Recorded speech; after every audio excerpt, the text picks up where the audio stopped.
Hello friend, સ્વાગત છે તમારું મારું કિચન સિરીઝ ગુજરાતીમાં। આજે હું તમારી જોડે પંજાબી છોલે ભટૂરાની રેસીપી શેર કરી રહી છું।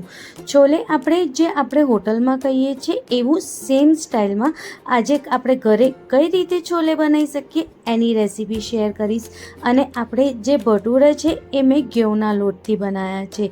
એ બી કેવી રીતે આપણે સરસ બધા ભટૂરા ફૂલે અને કેવી રીતે આપણે સરસ ભટૂરા ઘરે બનાવી શકીએ એની બી હું ફૂલ રેસીપી તમારી જોડે શેર કરવાની છું।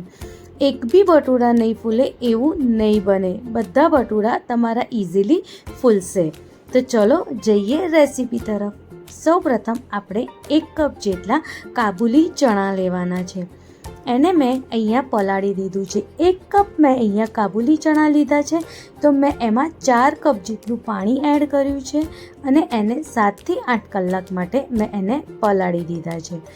7 થી 8 કલાક પછી એ કંઈક આવી રીતે ફૂલી જાય છે। હવે આપણે એને બાફવાના છે। એના માટે આપણે બધે છોલાને આપણે કુકરમાં લઈ લઈશું।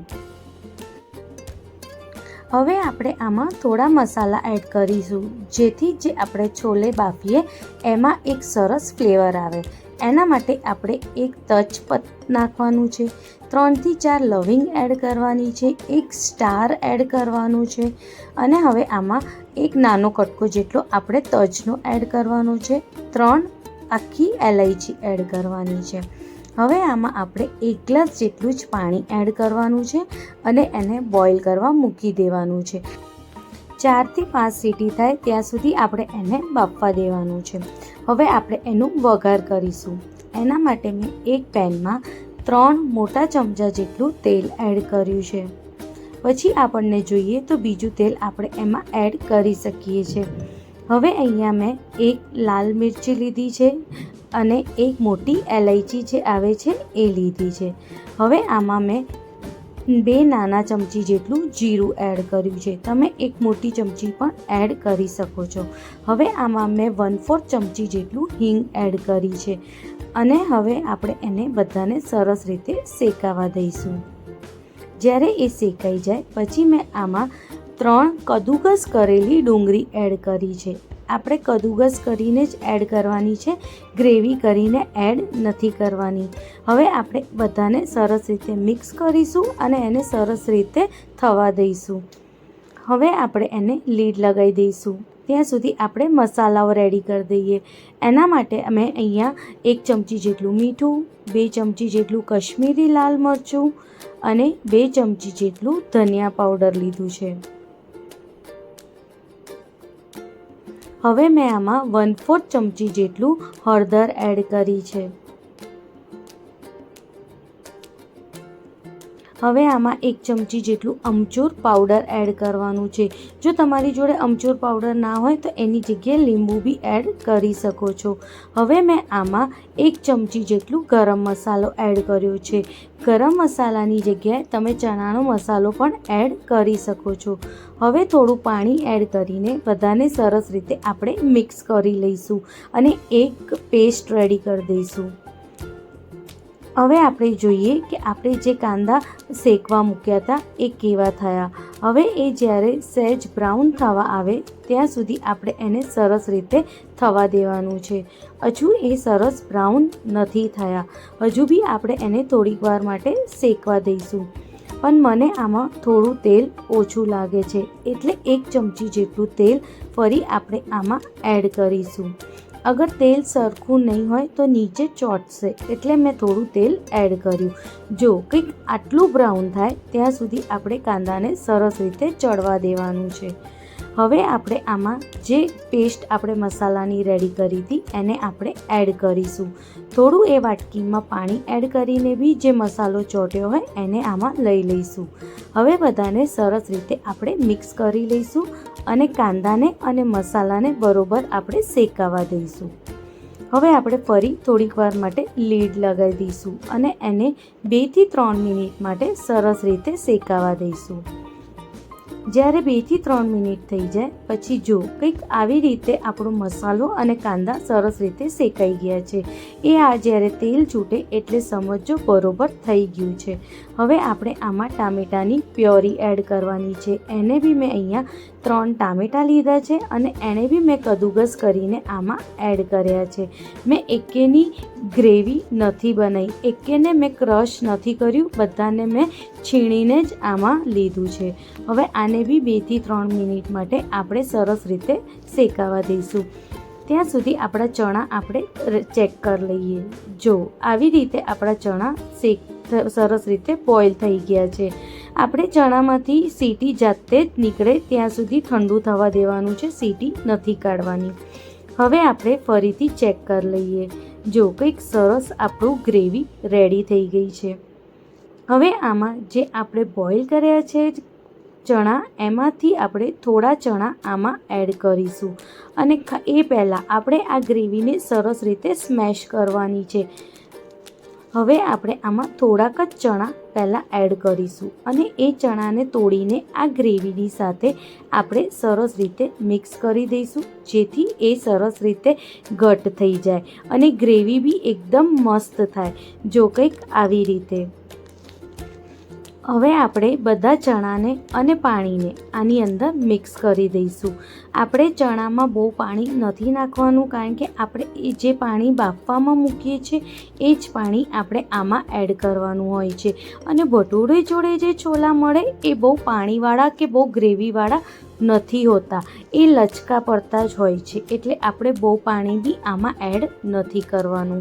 જો તમને આ સ્ટેજ ઉપર પાણી ઓછું લાગે તો તમે થોડું પાણી એડ કરી શકો છો. હવે આપણે આ બધાને બી લીડ લગાવીને થોડીક વાર માટે થવા દઈશું. જો કેટલા સરસ ગ્રેવી થઈ ગઈ છે. હવે કંઈક આવા જ છોલા થવા જોઈએ, નાય બહુ વધારે પડતા ગ્રેવીવાળા કે નાય ઓછા ગ્રેવીવાળા.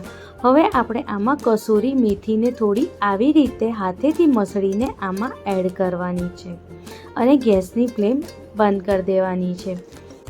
હવે આપણે એની ઉપર એક વઘાર કરવાનો છે. એના માટે મેં એક નાની કઢાઈ લીધી છે. એમાં મેં 2 થી 3 ચમચી જેટલું ઘી એડ કર્યું છે. ઘીની જગ્યાએ તમે બટર પણ એડ કરી શકો છો, ના હોય તો તમે સિંગ તેલ પણ એડ કરી શકો છો. હવે મેં અહીંયા 4 લસણની કળી લીધી છે અને એને એકદમ બારીક સમારી લીધું છે. હવે એને આપણે થોડીક વાર માટે સરસ રીતે શેકાવા દઈશું. એ જ્યારે થોડું શેકાવા આવે પછી આપણે આમાં આદુને એડ કરવાનું છે. આદું બી મેં અહીંયા લાંબુ અને એકદમ ઝીણું કતરણ એની કરી છે, કંઈક આવી રીતે. હવે આપણે આમાં મરચાંની પેસ્ટને એડ કરીશું. મેં અહીંયા 1 જ ચમચી જેટલું લીલા મરચાંની પેસ્ટ એડ કરી છે.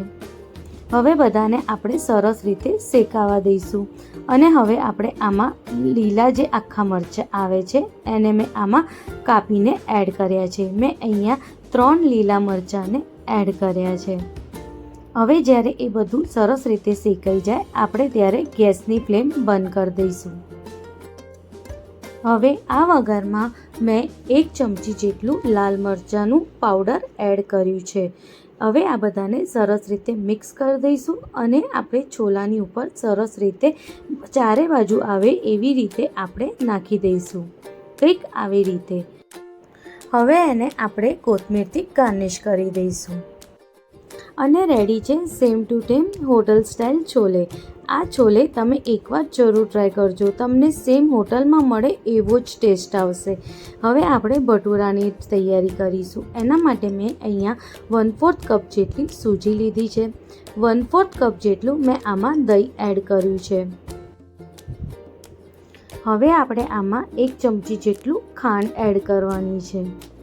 હવે મેં આમાં મીઠું એડ કર્યું છે સ્વાદ મુજબ અને મેં આમાં 3 ચમચી જેટલું તેલ એડ કર્યું છે.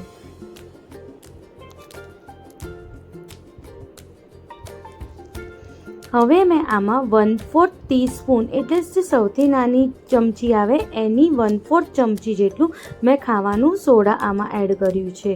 હવે બધાને આપણે સરસ રીતે મિક્સ કરી દેવાનું છે અને 5થી 10 મિનિટ માટે એને ઢાંકીને સાઈડમાં મૂકી દેવાનું છે. જો કંઈક 10 મિનિટ માટે સૂજી આવી રીતે સરસ ફૂલી ગઈ છે. હવે આપણે આમાં ઘઉંનો લોટ એડ કરીશું. આમાં મેં 2 કપ જેટલું ઘઉંનો લોટ લીધો છે. હવે આપણે બધાને સરસ રીતે મિક્સ કરી દઈશું. હવે મેં અહીંયા 1 કપ જેટલું એકદમ ગરમ પાણી લીધું છે. આપણે ગરમ પાણીથી જ આ લોટને બાંધવાનો છે, નોર્મલ પાણી નથી લેવાનું.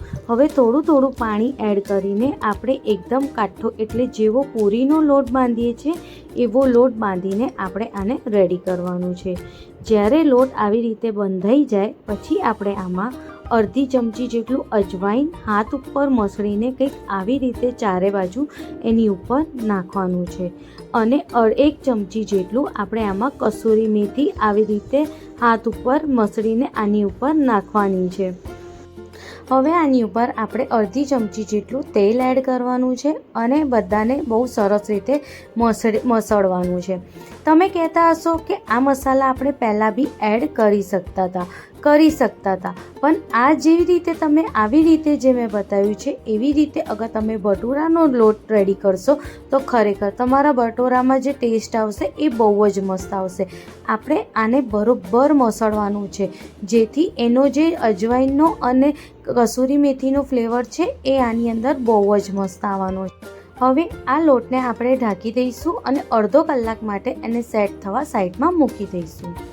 જો અડધો કલાક પછી આ લોટ કંઈક આવી રીતે સરસ સોફ્ટ થઈ જશે. જો કંઈક આવી રીતે એકવાર ફરી આપણે એને થોડું મસળી લઈશું અને એનાથી આવી રીતે નાના એના લુવા રેડી કરી દઈશું. હવે આપણે એક પૂરીનો લુવાને લઈ લેવાનું છે અને બીજા બધા લોટને આપણે ઢાંકીને જ મૂકવાનો છે, નહીં તો એ કડક થઈ જશે. હવે તમે જે શેપ આપવા માંગતા હો એ શેપ તમે આપી શકો છો. મેં અહીંયા લંબગોળ શેપ આપ્યું છે અને આવી રીતે આપણે એને વણી લેવાની છે. આપણે બહુ પતલી નથી કરવાની કે નાઈ બહુ જાડી. જો કંઈક આવી આપણી પૂરી હોવી જોઈએ. હવે આપણે એને ગરમ તેલમાં આવી રીતે નાખવાનું છે અને આની ઉપર આપણે તેલ આવી રીતે નાખતા જવાનું છે જેથી એ સરસ રીતે ફૂલી જાય. જો કેટલી સરસ ફૂલીને રેડી થઈ છે. જેવી રીતે મેં તમને બતાવ્યું અગર એ જ રીતે તમે અગર ભટૂરાને બનાવશો તો ખરેખર તમારા એક બી ભટૂરા એવા નહીં હોય કે નહીં ફૂલે. બધા ભટૂરા તમારા જરૂરથી ફૂલશે. અને રેડી છે છોલે ભટૂરાની થાળી. એકવાર આ રેસીપી મેં બતાવી એવી રીતે તમે જરૂરથી બનાવજો. ખરેખર તમને અને તમારા ફેમિલી મેમ્બરને બહુ જ ગમવાની છે. આ રેસીપી અગર તમને ગમે તો તમે મારી રેસીપીને શેર જરૂરથી કરજો અને નવા હો મારી ચેનલ પર તો મારી ચેનલને સબસ્ક્રાઈબ કરવાનું ના ભૂલતા અને તમારી દોસ્તો સાથે પણ જરૂરથી શેર કરજો. મળીએ આવી જ એક નવી રેસીપી સાથે. Thank you.